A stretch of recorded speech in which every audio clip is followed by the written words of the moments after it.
광양의 한 아파트에서 지역주택조합장과 업무 대행사 간의 이중 계약서 의혹이 제기됐습니다. 일부 조합원들은 업무 대행비를 계약 기간보다 3년 빨리 50억 원 이상 더 많이 줘 조합에 수십억 원의 손해를 끼쳤다고 호소하고 있는데요. 보도에 김단비 기자입니다. 광양의 한 지역주택조합 아파트입니다.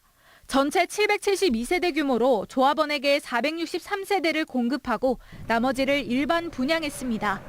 지난 5월 입주를 시작한 이 아파트에서 지주택 조합장과 업무 대행사 간의 이중계약서 논란이 불거졌습니다. 조합추진위원회가 결성된 2019년 9월 25일 업무 대행사와 맺은 업무 대행 계약서입니다. 업무 대행의 대가는 세대당 2천만 원으로 하되 일반 분양 세대는 제외하기로 했습니다.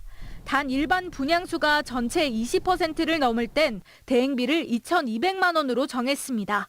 이 계약서는 2020년 6월 조합 창립총회에서 의결이 이루어졌습니다. 추진위원회에서 이제 최초 업무 대행 계약서를 광양시청에다 제출했죠. 그 제출을 하면서 이제 이거대로 우리가 조합원을 모집을 하고. 하지만 조합원들이 모르는 또 다른 계약서들이 존재하는 것으로 확인됐습니다. 첫 번째 계약서와 같은 해에 체결됐는데 정확한 날짜는 없습니다. 업무 대행의 대가도 이번엔 일반 분양 세대도 포함해 2천만 원을 대행비로 책정했습니다. 일부 조합원들은 이 계약서들을 무효라고 주장합니다. 총회 의결도 받지 않았고 업무 대행비가 늘어난 부분에 대해 전혀 설명을 듣지 못했다는 겁니다. 때문에 업무 대행사에 낸 선지급금 154억 4천여만 원 중 일반 분양 세대 대행비 52억여 원을 돌려받아야 한다고 항의합니다. 유명 계약서는 일반 분양비가 포함되어 있단 말이에요. 그런데 그걸로 인해서 우리 조합원들한테 피해가 가는 게 일단 50억. 조합원들은 업무 대행비 지급 시기도 문제로 지적합니다.